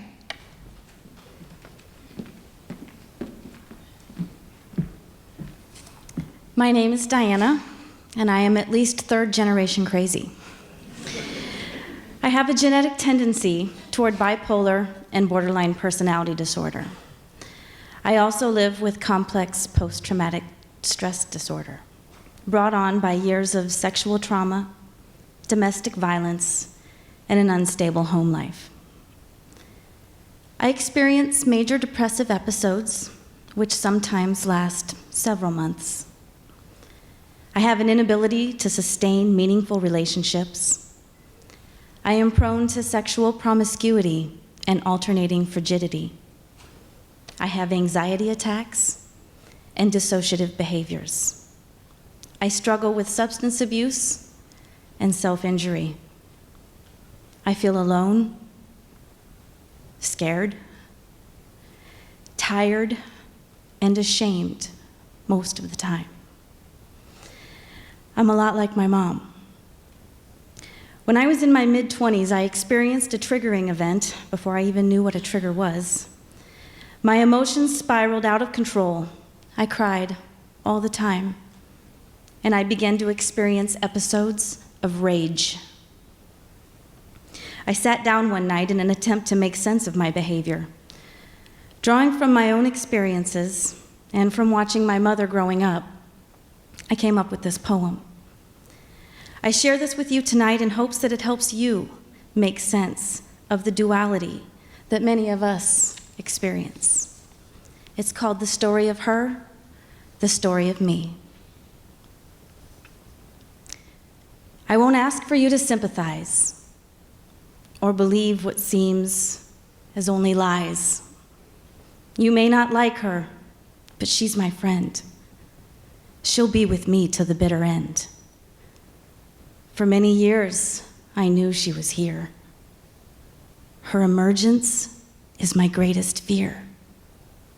All my energy spent keeping her down.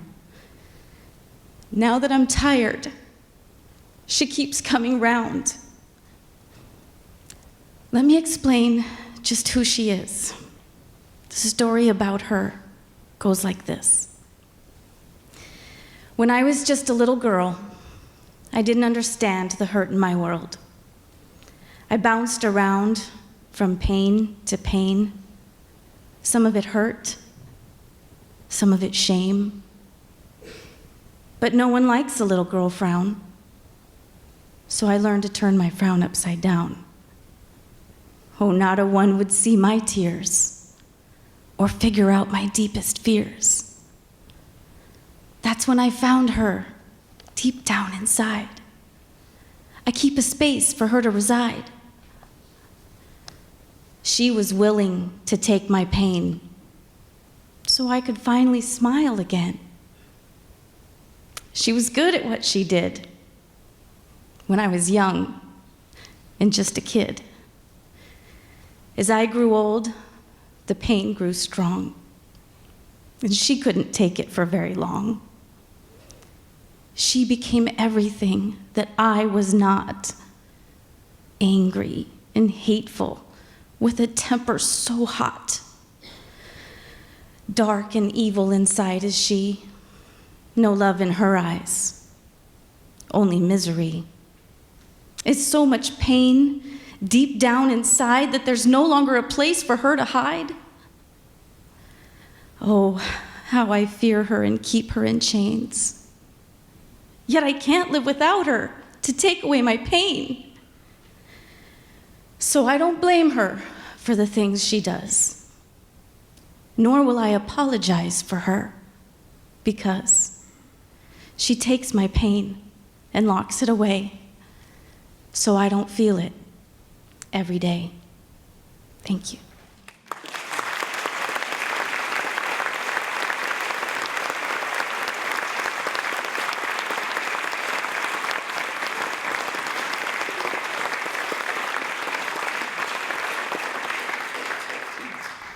Next up is Margal Warner with Keys to Recovery.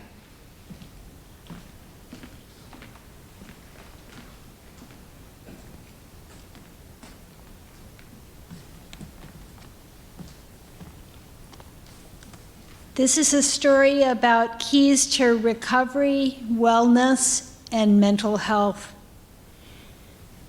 Because I believe that victories need to be celebrated, and because I had friends that were kind enough to affirm my victories, I came to have a literal collection of keys to serve as an image of keys to recovery, wellness, and mental health. I chose keys as a symbol of mental health recovery because on a locked psych ward where staff often wear street clothes to blend in, You can pretty well guarantee that someone with a hefty keychain on their belt is staff and not patient. In 2012, at the 17-year mark out of the hospital, I asked my friends to go through their odds and ends drawers and give me spare keys, and I easily collected the 17 that I needed. There was one special giver of keys, a wonderful woman named Nancy Bloom, who's one of the ushers here tonight. She gave me unique antique keys from her collection. More of that to follow. For a while, I carried the keys around with me, first on a keychain and then in a metal box, but it got really heavy and cumbersome. Two very generous friends, Marty and Selena Roth, helped me buy a shadow box to display the keys, and they're out in the lobby. It's a beautiful box. Here is a list of the keys and a little bit about what they signify. Key number 1. Right meds, vitamins. Finding the right medicine is essential, even though medicine itself is never enough. Hold on to the hope for better medicines with fewer side effects. Key number 2, talking therapy. Early on in the treatment for my mental illness, I was unlucky enough to have a psychiatrist who believed in the model of mental illness caused by bad parenting. Now I have a compassionate, common sense approach through cognitive therapy, hand in hand with medication to treat the chemical imbalance of my brain. Key number 3, healthy eating. Weight Watcher lifetime key. When I started on clozapine, my appetite was ravenous and the weight just piled on. I was able to turn things around through Weight Watchers, where I learned portion control and overcoming, sometimes, emotional eating. Key number 4, my Weight Watcher 5-kilometer key. I wear a pedometer and I aim for 10,000 steps a day. Yes, you can take too many steps in a day. Key number 5, family. There's a proverb, God puts the lonely in families. Not all relatives are family, and not all families are relatives. In addition to my birth family, I have a NAMI family, a Compeer family, a church family, and a pet family. Key number 6, dignity of work. I've been lucky enough to have the stamina to work a 40-hour-week job as a secretary at university hospitals since 1984. I wish everyone who was diagnosed with a mental illness got job coaching right along with it. Key number 7, Compeer and all true friends. They're up there. Compeer means equal friend. The Compeer program is a nonprofit group whose mission is to put together persons receiving mental health services with volunteers from the community. Friendship lessens isolation. Friendship is good medicine. Key number 8, faith. Key number 9, hugs. Key number 10, let tears come. Grief is part of living and it needs to be expressed. Key number 11, say no to negative voices. My schizophrenia comes with a stereo system that broadcasts destructive voices. I reality test against them what I know to be positive and true. Key number 12, prayer. Key number 13, laughter. Key number 14, think outside the box. Attached to a fingernail clipper which could pick a lock in a pinch. Thank you, Dr. Silverman. Key number 15, challenge distorted thinking. This was one of Nancy Bloom's antique keys. It was an 1870s hotel key. They wanted it to be long so it would be hard to pick a lock, but it was awkward to carry such a long key in your pocket. So they made it bendable. There was plenty of room on such a long key for the words challenge distorted thinking. Challenge distorted thinking is the wisdom behind the Steps and Stairways program that Nancy Bloom developed. Even the chronically normal among you could use a little of this key.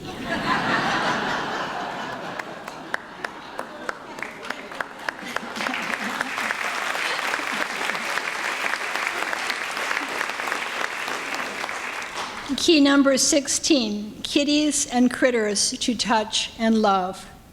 Key number 17, choose life.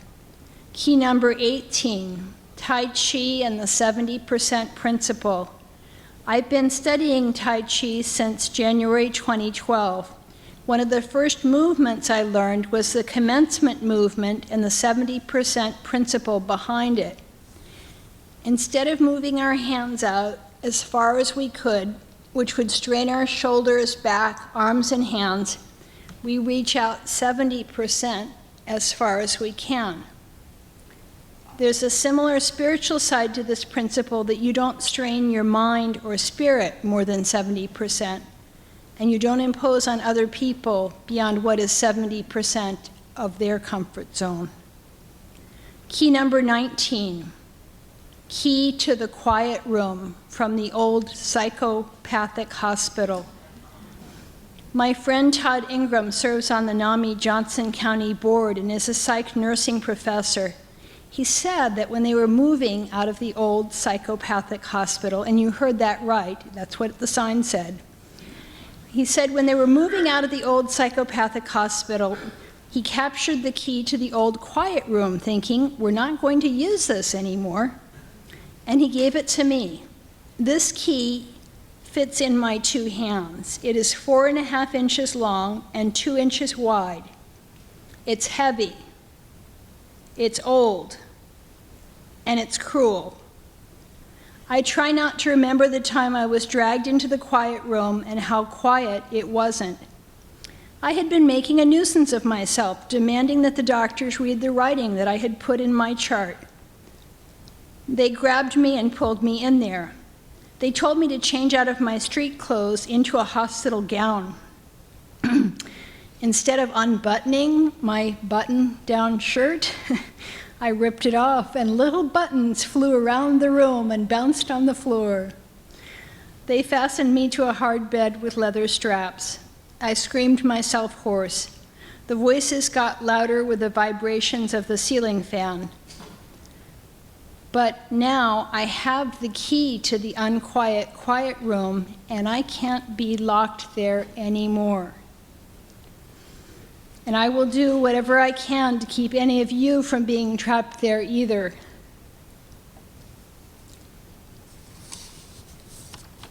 Key number 20. Now it's 2015, and I hope to add another key to my collection. It will have to be a small key because the shadow box is getting crowded. Sometimes it's the smallest change that makes a difference. Maybe I will call the 20th key My Brave.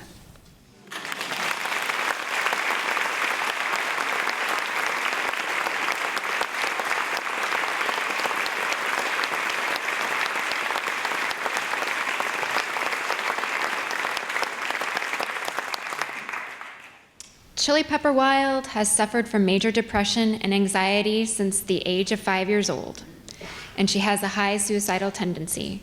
She spent many times in psychiatric units throughout her life, and mental illness has plagued her family for about 4 generations. And she is here today to break this cycle and free her lineage of this monstrosity by standing up here to tell her story.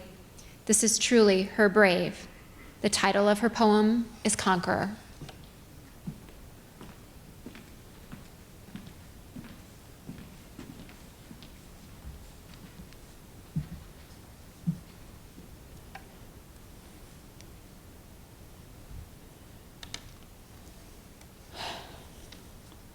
So it seems my trouble began as far back as the ripe age of 5. I knew I was different, but didn't quite get the concept, why, how, or that it would change my life forever. I suffered from depression and anxiety. I believe being sexually and verbally abused as a child opened up Pandora's box, which broadened my chemical imbalance in my brain and captured my soul along the way. I spent most of my life on and off medications.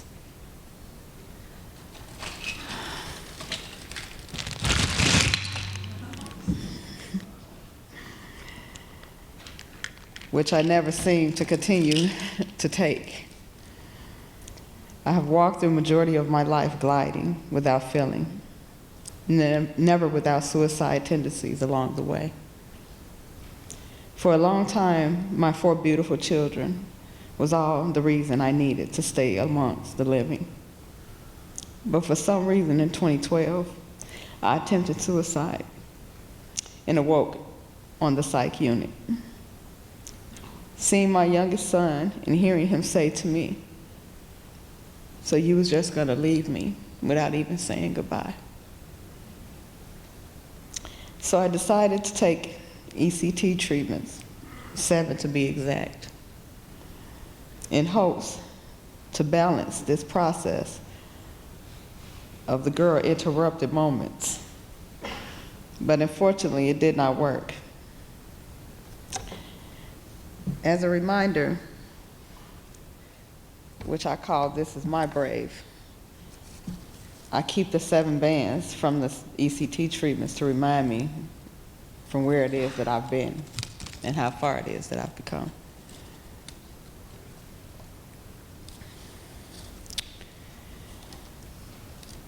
God had a different plan.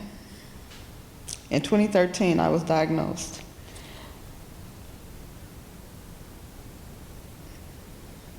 I'm sorry. But unfortunately, it did not work. But God had a plan. In 2013, I was diagnosed with lupus. And in 2014, I was diagnosed with 3rd-stage cancer, Hodgkin's lymphoma. And as dark as this may seem, and I then felt free, as dark as this may have seemed, I felt free for the first time in my life, having to now not take my own life. Thank you, God. I wrote this poem to remind me of life's realities, and this poem is called Conqueror.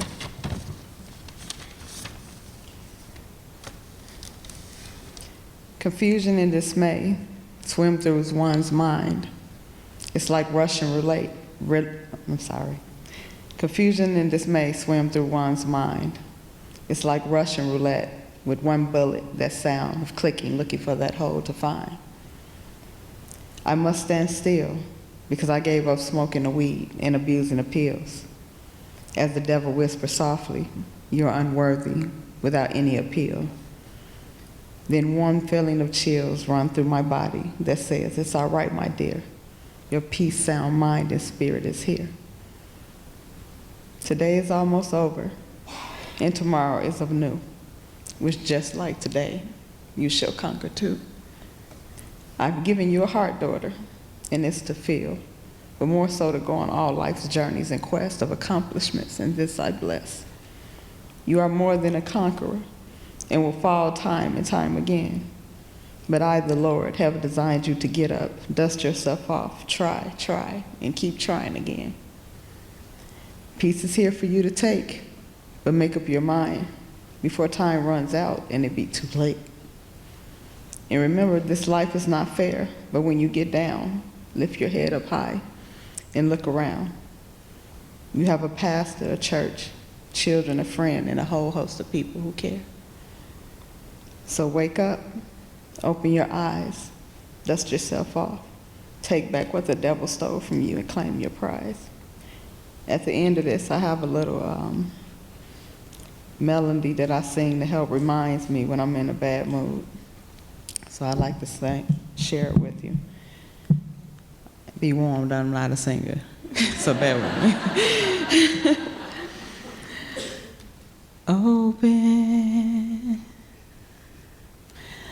Open your eyes,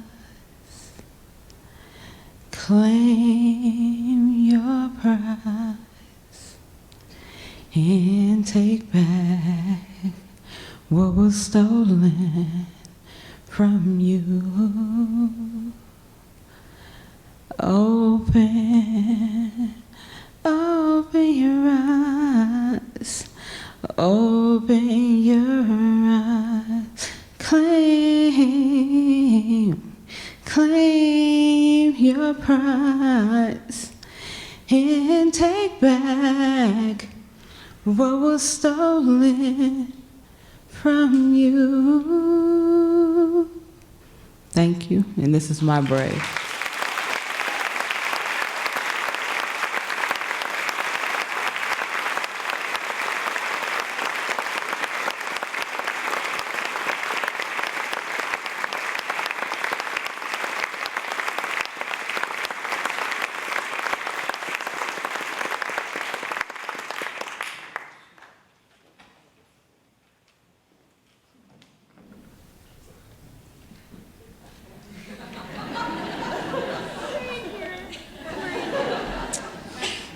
I only have so much time. I can't memorize things. Sorry.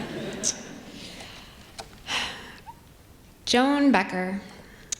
A lot of you may know her.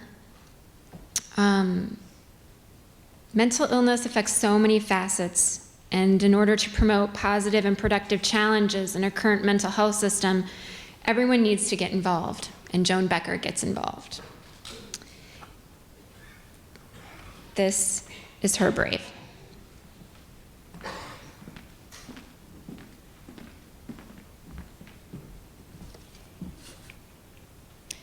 This is my brave. Mark Becker is my son. Mark Becker suffers from mental illness. Mark Becker needed treatment for his mental illness. Mark Becker's lack of treatment resulted in a tragedy. This tragedy resulted in a loss of life. This loss of life resulted in a prison sentence. Once in prison, someone cared enough to diagnose Mark Becker's mental illness. It's called paranoid schizophrenia. Mark Becker began receiving medication for his mental illness. Mark Becker once again knew his mother, his father, and his brothers. Mark Becker agonized over the tragedy that had occurred. Mark Becker began receiving help with his illness, with his anguish, and with his pain from professionals within the prison system. In time, Mark Becker began making music again. He began to play guitar. Mark Becker started reading all levels of books, textbooks, the Bible, philosophy, health, medical, and musical books. Mark Becker again used his artistic talents to draw and paint, do woodworking, and make baskets. It shouldn't have taken a prison sentence for my son Mark to get a diagnosis and treatment for his illness. This does not have to happen to you. Break down the barriers blocking you from mental health treatment. Do not take no for an answer. Knock down the doors and walls that stand in your way. Never quit hoping. Never quit fighting. Use your voice. Caseworkers, counselors, psychiatrists, psychologists, mental health agencies, listen, communicate, use your voice. EMTs, hospitals, physicians, listen, communicate, use your voice. The law enforcement and judicial system, listen, communicate, use your voice. Legislators, educators, media, listen, communicate, use your voice. Family members, listen, communicate, use your voice. I will continue to use my voice in the hopes that this story does not become your story. Mark Becker is my son, and Mark Becker is my brave. Thank you.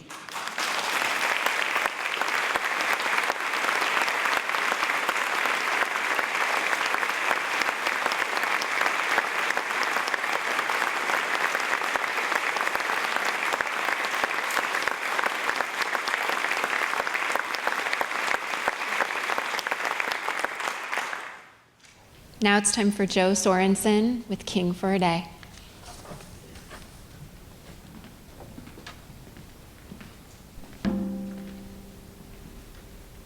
So I know that wearing a hoodie is not the fanciest thing to wear, but I wore this to the first rehearsal, and I was told you have to wear that at the show. For people who can't read it, it says "Hope will never be silent," and it's one of my favorite hoodies. So the song I'm going to play, as Brooke said, is called King for a Day. I wrote this back in the spring of 2013 after I was hospitalized for suicidal thinking for the first time back in January of 2013. This song is about the people that I met in there. Specifically, it refers to a situation with a guy named Thomas. Thomas was a client who was also there, and he used to walk around the hallways, and he would always come up to me and he goes, "How's it going?" I'd say, "It's going good, Thomas. How are you?" And he'd go, "Oh, it's good, it's good."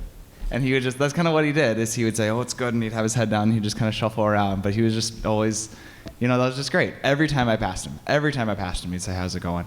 And then one day he had his picture of his kids with him, and he showed those to me. And there was a day when I was sitting out kind of in the rec room where we would have meals or where we would, do crossword puzzles or whatever sorts of things. And he walked up to me and he handed me a piece of paper, and it said, "If you were king for a day, what would you do? Power and control would be up to you." And there's actually a picture of it right there.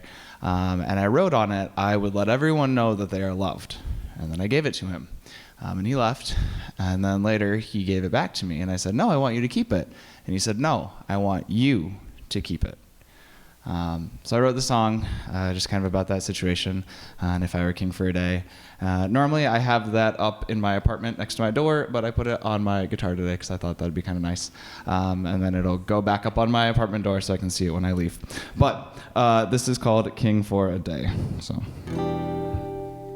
If I were king for a day, I would take you away from the hurt and the pain of this place. If I were a king, I would make you sing, and we would find a way back home.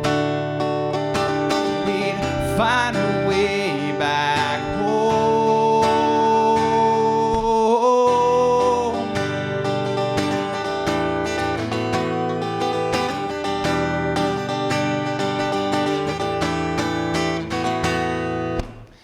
I met a man who walked the halls, and he said hardly anything to anyone at all. But he said to me, "It's right for you to be here to try to save your life.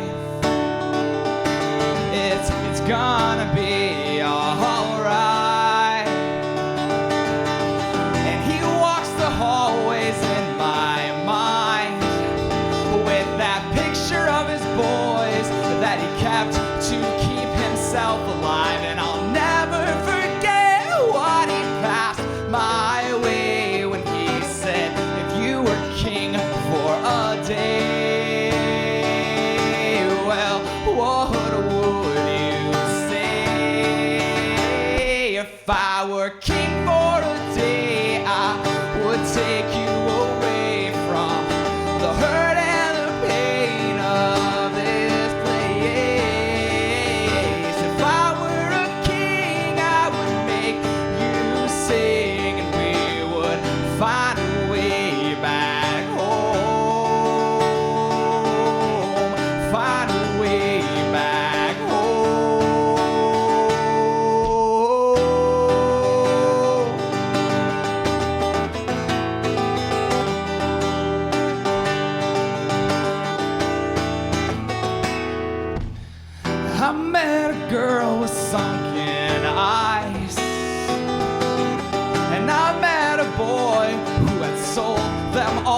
lies, and 5 of us here just wanted to die, but we were safe inside those walls, 'cause someone cared enough to call.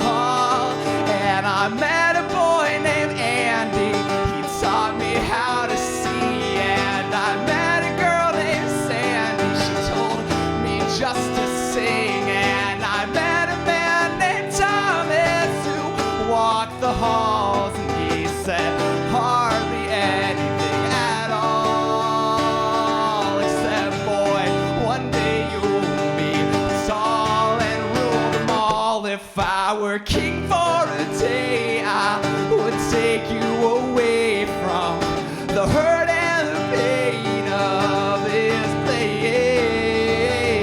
If I were a king, I would make you sing, and we would find a way back home.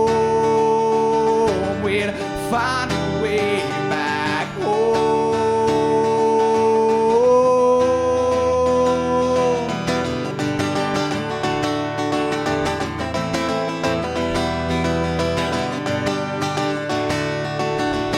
Thomas, I'm sorry I left you there, but your words are with me everywhere, and I think about you now and then, and I pray you're with your children.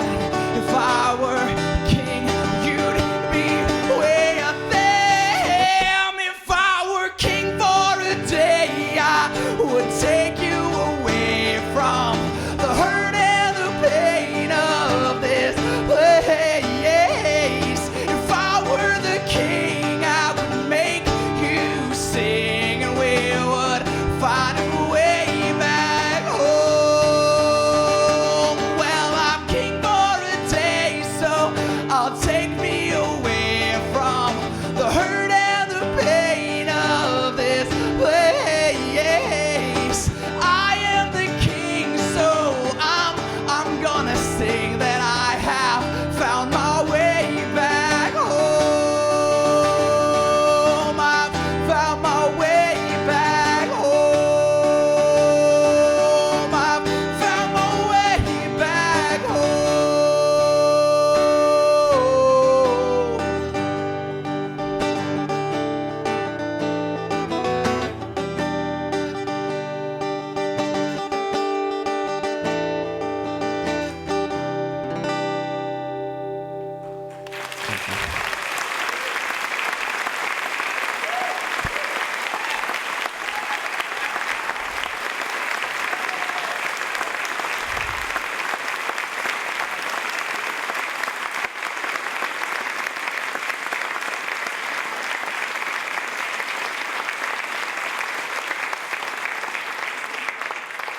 Oh, thanks so much, Joe.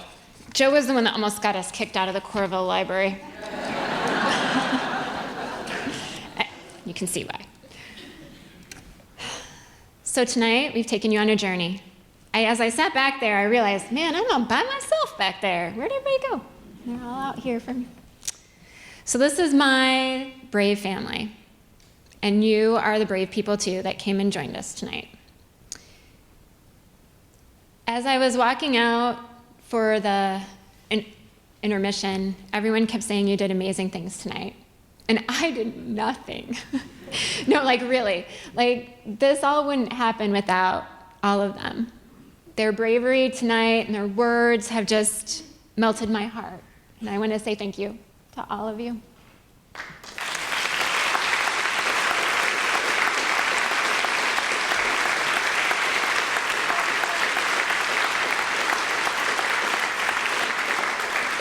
So there's one more thing that we need to do tonight, because you all have went on this journey with me, and I have to ask you guys a question and make you guys do something, because that's how I do.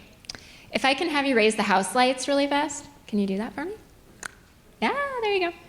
So I'd like to take a brief moment, and I just want you to stand up if you or someone you know has a mental illness.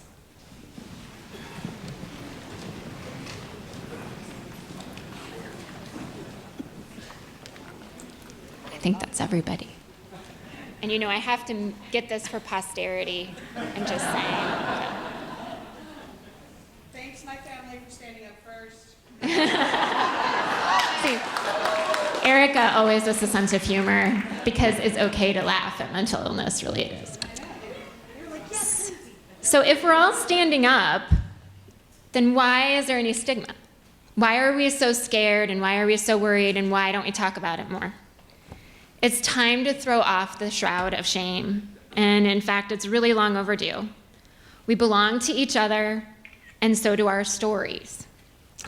If you haven't already done so, I just want you to leave a brave note out in the hall and just share your brave with us because it all begins with a story. And I know that this courageous and talented cast has moved us all this evening, and I just want to say thank you again for listening to their stories.